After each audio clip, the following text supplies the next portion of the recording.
Welcome to the Industry Angel Podcast. We hear from the best business minds across the globe, entrepreneurs, social influencers, marketing mavens, and sales rock stars.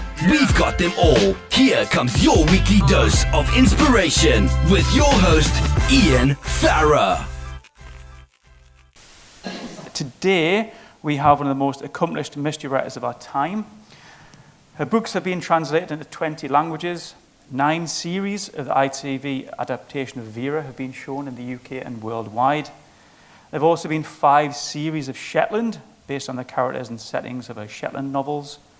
And in 2016, she celebrated the publication of 30 books in 30 years. In 2017, she was presented with a Diamond Dagger of the Crime Writers Association, the highest honour in British crime writing. Can we have a warm welcome, please, for Ann Cleeves?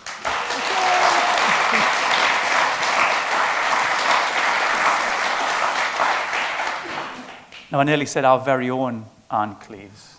Well, that would have been nice. It would have been. Can we pinch you? Yeah. Can we pinch you? I always say I'm a northeasterner by choice, not by birth. I think it's just nice to be here. So you're Whitley Bay? I'm Whitley Bay. For how long? We moved to the northeast in the mid-80s, so I've been here for a while. Lived in Holywell Village for a bit, and then now down in Whitley Bay. Well, shall we start there then? Yeah. So you're in Whitley Bay now. Where were you before that? Where did you grow up, Ann? I grew up in North Devon, which is where the most recent book is set. The Long Call is set in North Devon because I'm starting a new series, and that's set there. And then I dropped out of university and ended up working in Shetland, in Farrar, which is the most remote of the Shetland Islands, as assistant cook in the bird observatory. And I've been going back to Shetland for more than 40 years, so I know that. And there will be 2 more TV series of Shetland. It's just been announced. So they start filming a new series of Shetland in March. So there'll be more of those. And I met my husband in Shetland. He came as a visiting bird watcher to the bird observatory, and we got married, and he worked for the RSPB, the conservation charity. So we lived in some quite strange places. Started writing on a tiny tidal island called Hilbury in the Dee estuary between the Wirral and North Wales. And there's not much else to do there because no other people were living there. No mains electricity, no mains water. And if you're not into birds, which I'm really not, there was nothing else to do. So that's where I started writing. And then eventually we ended up in the northeast, and that felt like coming home. Did you write much as a child, Ann? Oh, dreadful poetry. Awful stuff. But was always a storyteller, I think. Always an observer from the outside looking in. Because my dad was a teacher and taught in very, very tiny primary schools. And if there are only 30 kids in the school, 15 infants, 15 juniors, 1 room with a curtain down the middle, it's quite hard being the teacher's kid there. I can't remember ever being invited to somebody's house for tea, for instance. So I was always the outsider a bit, the teacher's kid. And so just listening to other people's conversations and, yeah. So did you read much as a child? Read and read and read. And there weren't that many books in the house. My parents didn't own many books, but the library was the highlight of my week was going to the library. And I don't really remember other teachers' names, but I remember Mrs. Gregory, the librarian, and I would go, and she knew the sort of books that I liked, and she would keep them behind the counter for me. And it was magic. I would go in and she'd produce it like a rabbit out of a hat. And the thrill of knowing that this was a new book by an author that I really loved, and then reading it all the way home, just amazing. So I'm passionate about libraries, not only because they encourage reading, but they support writers. If we don't have libraries with good book funds, buying books from new writers, we're going to have much more limited literature coming out. Because if the only people who are buying books are bookshops who are looking for commercial success, then we're missing out on quirky new writers, writers of short stories, translated fiction. We need libraries to be supporting those sort of writers. So if you're not a library member, and I'm not going to ask you, I'm not going to shame you, but if you're not, go out and join your local library, please. I nearly shamed them. I wanted a show of hands. No, that's not fair. That's not fair. But please join your local library, because that way you're supporting new writers. It was Hardy Boys for me. Was it?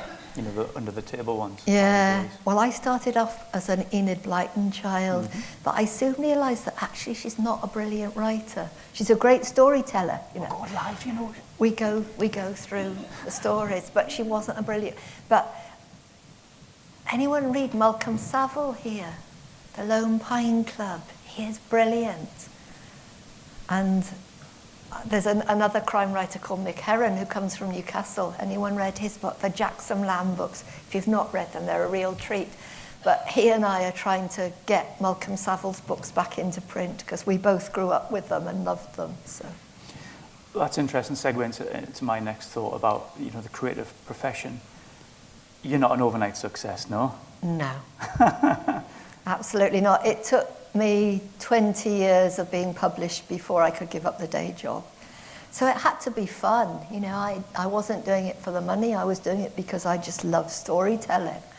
And there's nothing better than just sitting in my kitchen, at my table, in my pajamas often, drinking lots of tea and making stuff up. Love it. Do you write or do you type? No, I use a laptop now. Yeah. I do type. It's much easier for editing. Yeah, I used to handwrite, but Did you? now I started a long time ago. You know, pre-digital. Typewriter. 1987 it was. I had a typewriter, and my first manuscripts that I sent off were more Tipex than typing. You know, I was just dreadful because I would handwrite and then I would laboriously type it out. So you said there 20 years. How many books did you put in before you?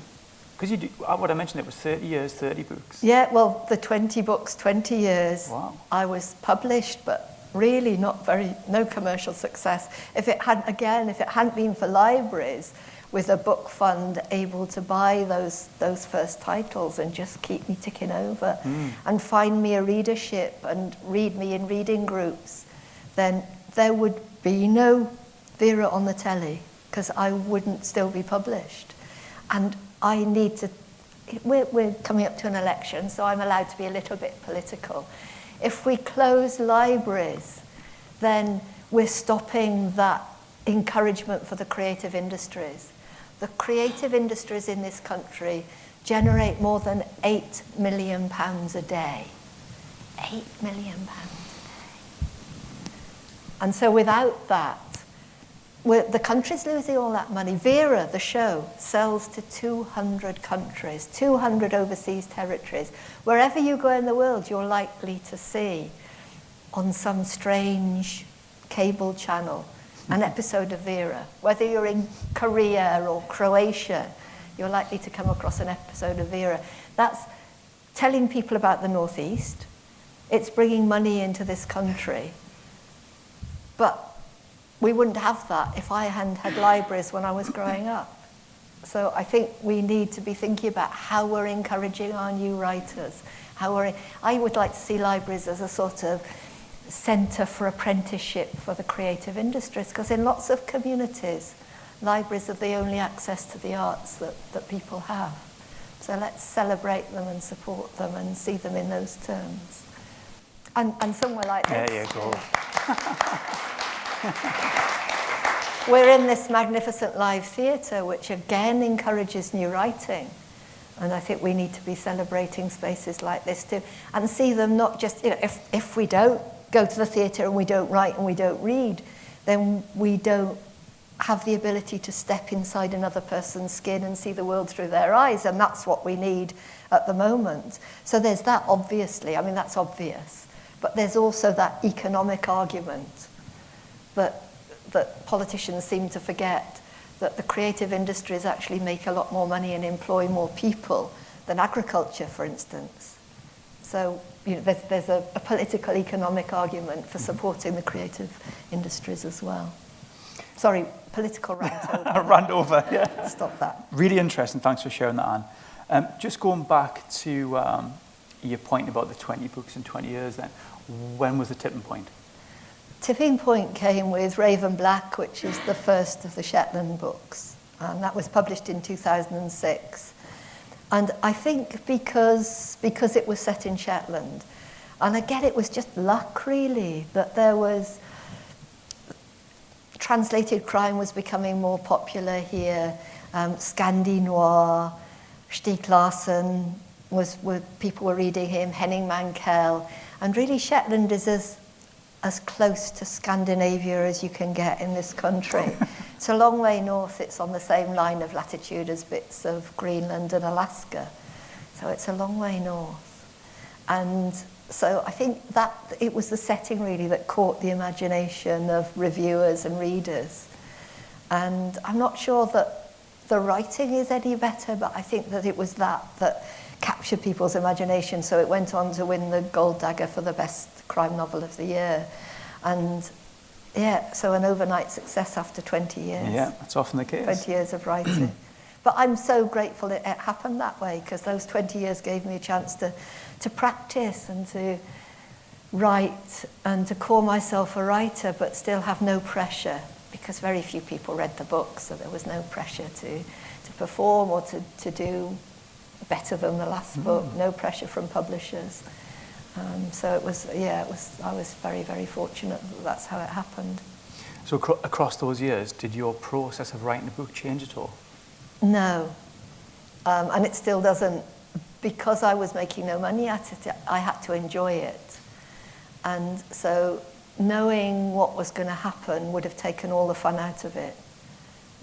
If I knew what the story was going to be, somehow there would be no point in writing it. So for me, I don't plot in advance. I don't plan at all in advance. I write like a reader. So I'll write one scene, and then I need to know what's going to happen next, so I write the next scene, and so on until I get nearly to the end. So that's how it works for me. And I still do it like that. Oh, do other writers do that? That scares me. Not, I imagine sort of a mind map of everything happening. No. Is that the done thing for writers? I think some people are really meticulous and plot everything out. The really huge crime writer called P.D. James did such detailed synopses that she could think, well, I don't really fancy writing chapter 3 today, I'll write chapter 18. Wow. There's no way I could do that. I need to write it in order, because I don't know what's going to happen next. And I need that scariness of not being quite sure that I'm going to tie everything in. And yeah, so Vera and I know who's done it at about the same time, really. There was one word you used early on there, it was enjoy. Yeah. Now, I know you enjoy writing short stories. Yeah, short stories are very different, I think. I like capturing a moment or a feeling when I'm writing a short story. I would never set a full-length novel in a place that I didn't know very well, that I hadn't lived in. But in a short story, you can just capture that excitement, that impact of being somewhere different. I don't send postcards when I travel, but I do try and write a short story. So I've written short stories set in Alaska and in Tanzania and in Finland, because you go and you get that's just that sense of what's different about a place, and it's fun to try and capture that in a short story. And does that become literally a postcard? Does that become a short story? That will become a short story, yes. Do they ever become books then? No, because I need to know. My daughter's a human geographer. She lectures in human geography at Newcastle University. And I think that's what I do too, because I always start with a place. I think we all are a product of where we grew up, the streets that we played in, the view that we see from our house. And so I always start with place. Whenever I'm starting writing a book, it's with place. So I know, I have to know where a book is set before I start writing it. I don't think that comes as a surprise to us, Anne, because all the books are so heavily influenced about the place. So in terms of the characters then, do you They go grow to... out of the place, Okay, I think, yeah. that they're... So I can't imagine Vera having grown up anywhere other than in the Northumberland Hills with those big skies and long horizons and that sense of a very defined territory, I think we have, don't we? With the Tyne to the south and the Scottish border to the north and the Pennines to the west and the North Sea to the east. And we know where we are in that place. And I think Vera knows where she is. That's her patch, and she's policed it since she was a cadet, and that's who she is and what she knows. And I can't imagine her having been anywhere else.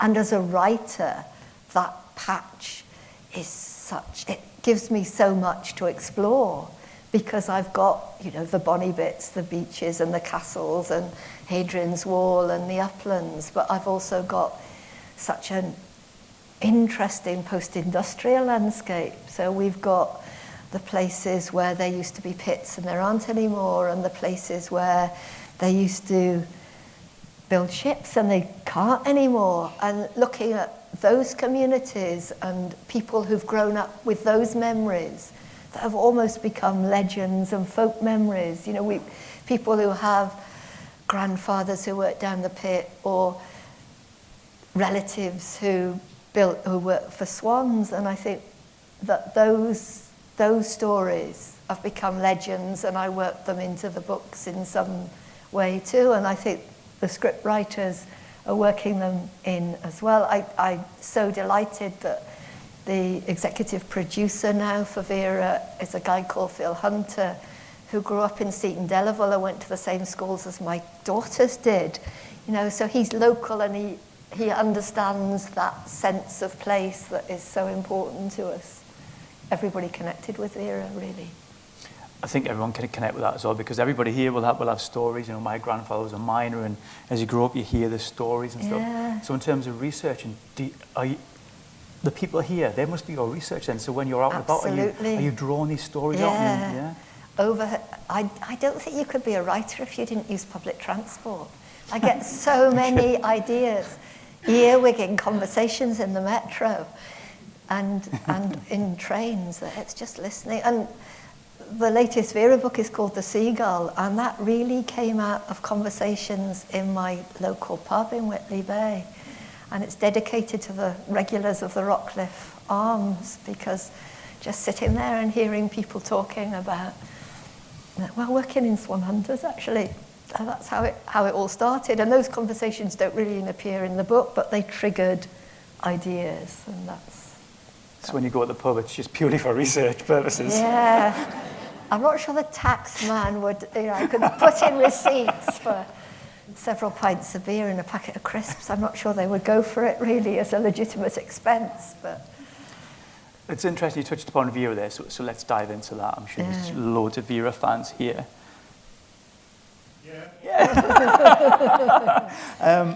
It's really interesting because the Vera character, how does that character develop? Is it a very organic process? Did you know Vera was going to be like this, or through the books and through your... No, she appeared...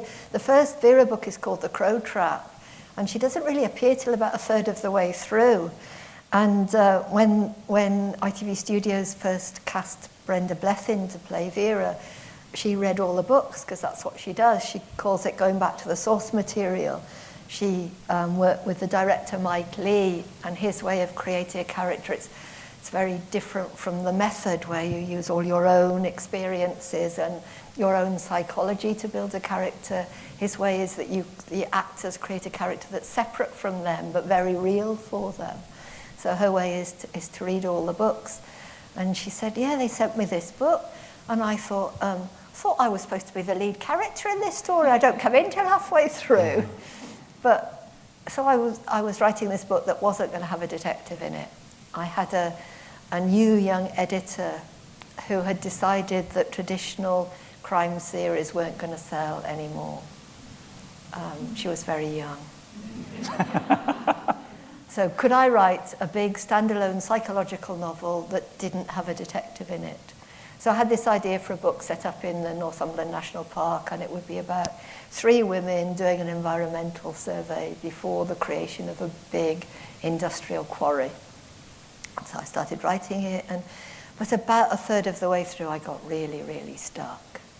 And the American mystery writer, thriller writer, Raymond Chandler, who did the Philip Marlowe books, said, if you're stuck with a story, have a guy burst through a door with a gun. I don't really do guns. But I thought, well, I was writing this funeral scene, and I would just have the door burst open and see who came through. And really, who came through was Vera Stanhope. And I hadn't planned it in advance. She came with her name. I described her in the notes as looking more like a bag lady than a detective. She was carrying a plastic supermarket bag filled with all her bits of paper rather than a briefcase. She's much bigger and uglier than Brenda. She has an eczema on her leg, so she always has these sort of walker's sandals and dirty feet. And that's how she appeared, just like that. I think digging back into my subconscious, I think she came out of I was born in the mid-50s. I think she came out of the very formidable spinsters I knew as a child. Not that long after the war, there were a number of women who'd either lost sweethearts in the war or who'd been allowed roles and responsibilities that they wouldn't otherwise have had during the war. And I knew them as hospital matrons, the librarian, infant school teacher, formidable single women who had decided they would rather be a spinster than be a 1950s housewife. And I think she grew out of those women, actually going back and unpicking where she might have come from. So I think that's where Vera came from. You mentioned there was a few differences from the book to Brenda's character. I know I've read something about Brenda. I mean, I think she bought the shoes for Vera first, and she goes from the shoes up apparently, so she heavily influences the wardrobe. Yeah. Your visualization of Vera, how does it look on screen then? Well, Brenda is very elegant, and even dressed down as Vera, she can't be as my Vera is really quite gothically ugly. And Brenda can't really do that, but she captures the essence of her. Just talking about Brenda's wardrobe, she does buy Vera dresses. If she sees them in a charity shop or something, she will buy the dresses. And I had an email from, I think, a German reader. And this was serious, she was serious. I do love Vera's clothes in the show. Could you tell me where she buys them? You imagine her looking for those dreadful crimpling dresses that Bran wears as Vera in the show.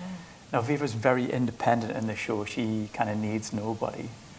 Is that true to the books as well? Yeah, absolutely true to the books. In the books, the backstory is, and in the TV show, they're exploring that more and more. Vera's father, Hector, was black sheep of quite a landed gentry family, and so he married, finally settled down, married a village school teacher, and then she died when Vera is very young, and he resents Vera for taking his time, not being a boy, blames her in some strange way for the death of the love of his life, and poor Vera's had to live with that. A very, very neglected childhood. Hector he's passionate about egg collecting, about birds of prey, all these sort of countryside crimes that I know about because my husband's work with investigations for the RSPB. And so, yeah, she's the product of that, I think, of that sort of childhood. So has never really needed anybody, hasn't really been able to rely on anybody, doesn't actually trust anybody, except perhaps Joe Ashworth, her second in command, her sergeant, who I think I describe as her conscience and her surrogate son. And that's Joe. And Joe is still in the books, although he's not in the TV show anymore. It's really interesting hearing you talk. I could listen there for hours. It seems like the characters are actually as if they're like your brother or your sister, or they're really part of you. Well, I think I always say that concentration is what you need as a writer. You need to know these people.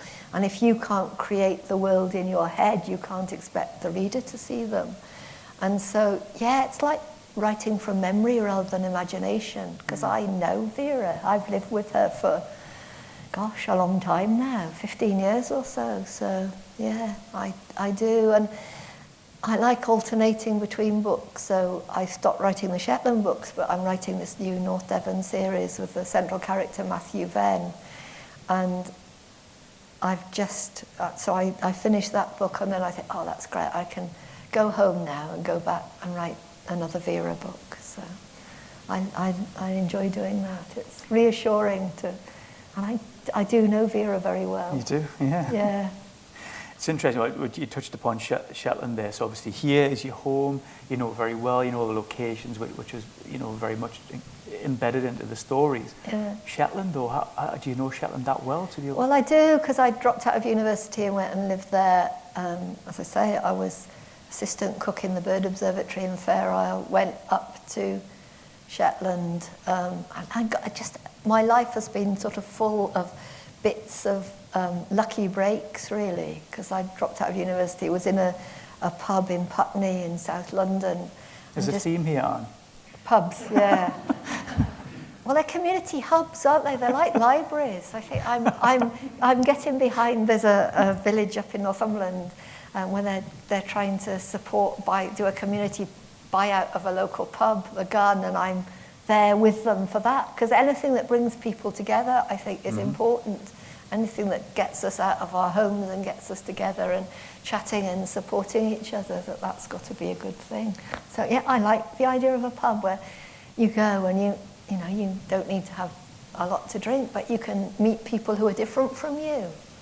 And we need to do that, because otherwise we just live in our own little bubbles where we just see people who believe the same things as we do and see the world as we see it, and we need to be open to other people's version of the world too, even if we disagree with them.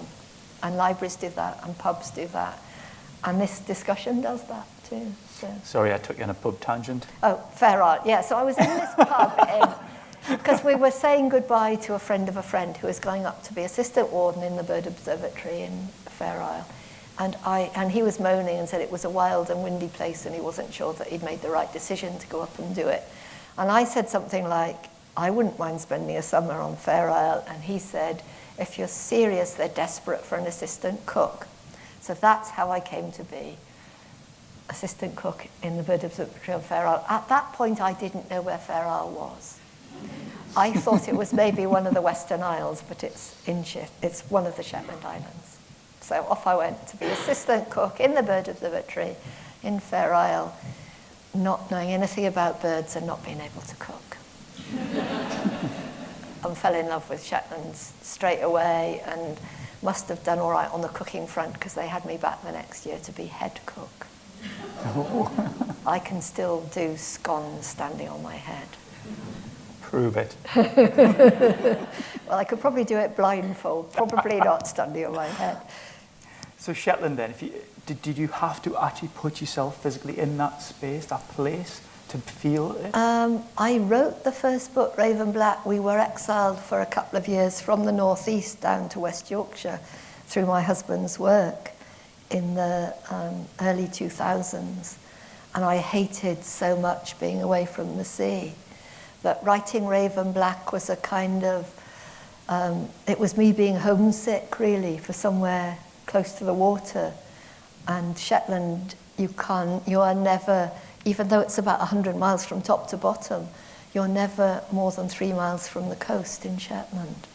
So that was me imagining myself somewhere that I would rather be than in the middle of the country. I'm sure West Yorkshire is lovely, if you're anybody from Yorkshire here, but I didn't want to be there at that particular time. And so that's how it got written. And then I did go back and I showed it to local people, gave it to Shetlanders to read, and have given every Shetland book to a Shetlander to read before I go up. And I used to go up, certainly before writing, just to listen to dialogue, really, to listen to conversation. I don't write dialect when I write Shetland, though there are one or two words that I will use just because it would be odd not to. Mm-hmm. So everybody uses piri instead of little and muckle instead of big. And so those words I will put in, but it's more about the rhythm of the speech that I need to hear before I write dialogue. And I'll do that. I would go up to Shetland, and I'm doing that as well with the Devon books. I'm just about to start to write a new North Devon book, and I'll be down in North Devon just listening, really, to come back. And it's odd words, isn't it? Like here, you might say lass for a young woman. In North Devon, it would be maid. You all right, maid? You'll be okay. You all right, my maid? So it's just little things like that. It's back to that human geography thing. If you don't know where your book's set, you're going to get things wrong. You're not going to feel real and authentic. You need to be there to do that, I think. It's nothing funnier than going to a baker's and some lady calling you their lover. Yeah. What's on my lover? Yeah, that's right. No, I wasn't allowed to do that for the Americans. They because I did have my lover a few times in the Devon book. No, they couldn't cope with that. So I had to drop that. So is that the Matthew Venn? Yes, that's the Matthew Venn books. Yeah. So tell us a little bit about that. Matthew Venn, yeah. Well, I knew that I was going to end the Shetland novels, so I was looking for somewhere else to write about. And almost exactly 2 years ago, my husband died quite suddenly. He hadn't been ill for a long time or anything. He just died. And he wasn't that old. He was only in his mid-60s.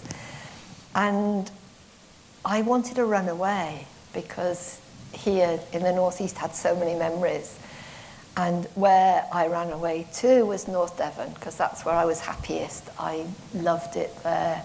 And I still have a very close friend, an old school friend, who lives there. So I went down and stayed with her. And we just spent lots and lots of time talking, because that's what I wanted to do.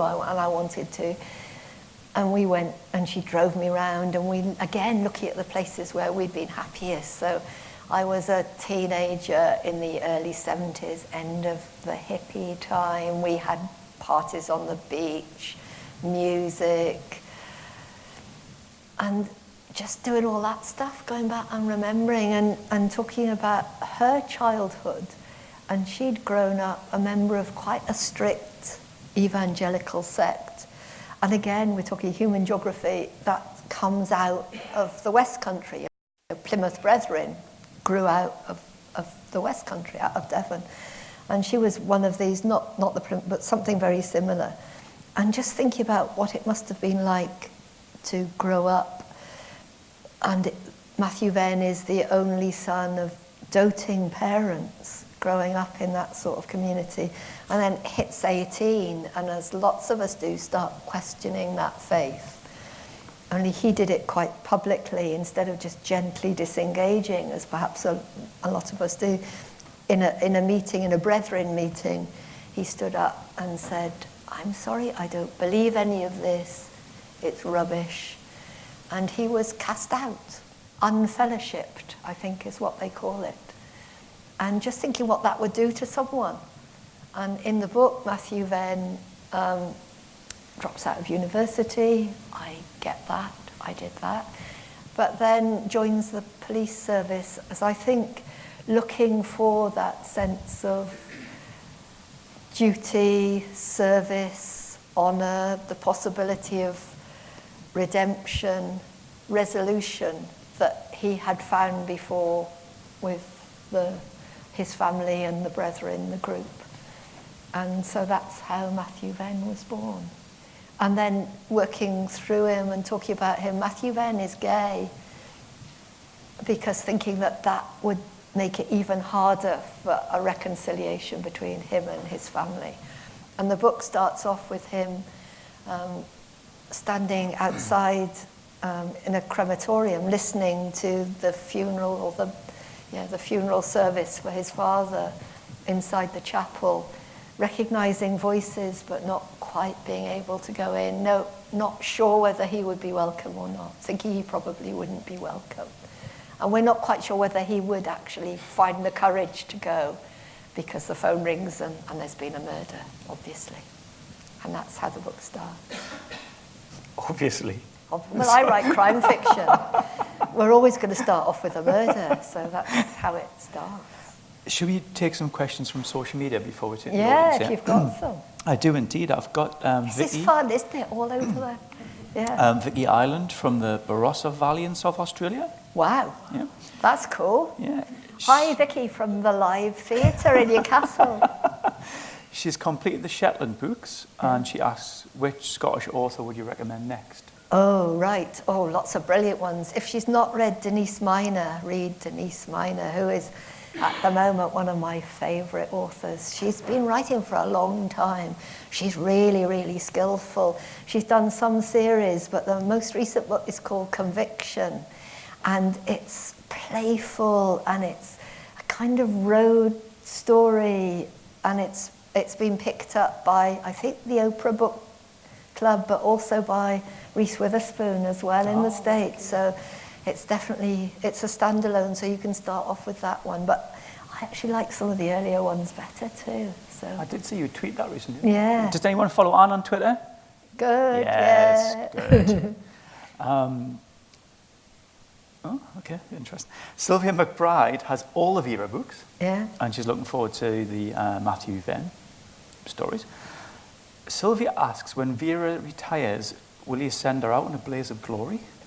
Ah, that's an interesting question. I'm still wanting to write about Vera, so she's not aging in real time.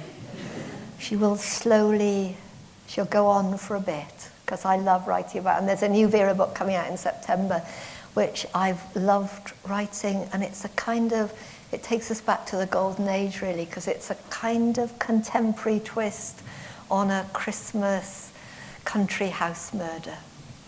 And I've enjoyed that. And it starts off with Vera driving home in the snow and suddenly hits a blizzard and just loses her way, as sometimes we do, even if it's a road that we know quite well. She loses her way and ends up completely disorientated and not quite sure where she is, and thinks that, and then comes across a car that's been abandoned by the side of this very narrow road, and thinks that there's been an accident, and goes and has a look. The driver's door is open, and so she just assumes that someone's gone away to try and find phone reception to phone for assistance, and then realizes that there's a toddler strapped in the back of the car. And we find out a bit more about Hector's family as well in the book. Oh, there you go. Jackie Finneran from Ontario, when you come to visit again? Well, I was in Toronto just a few weeks ago in their first blizzard with a lovely writer, Louise Penny, who is Canadian and huge in Canada. And if you've not read her, then read her, because she's not so well known here. And her Inspector Gamache books are terrific. So yeah, I was in Toronto not very long ago, and I would love to come back, but I don't know when it'll be. Where are you going next? Oh, next is very exciting. I've been invited to the Jaipur Book Festival in India. So I'm going there in January. How exciting is that? So apparently it's a tremendous book festival. And they've actually exported Jaipur back. So there's a Jaipur Book Festival in Belfast now and one in Boulder, Colorado, I think. But I'm going to the first and original in India. And I think I'm doing a festival in Calcutta as well, and then doing some stuff in Delhi. So that'll be me in January when you're in the snow and the cold. Nice and warm and steamy. If you had to think of all the countries then, which is the one that like really takes to you? You know, like David Hasselhoff in Germany. Yeah, Yeah, I'm doing all right, really, in a number of places. I do okay in Australia, and the US is suddenly starting to take off because Vera is shown on PBS stations in the US, but also there's something called BritBox US and BritBox Canada, so viewers there can watch all our BBC and ITV programmes through BritBox. So suddenly Vera is doing very nicely. Fantastic. And Shetland too. Mm-hmm. Good stuff. So how good was that? It's brilliant. Yeah. Thank you.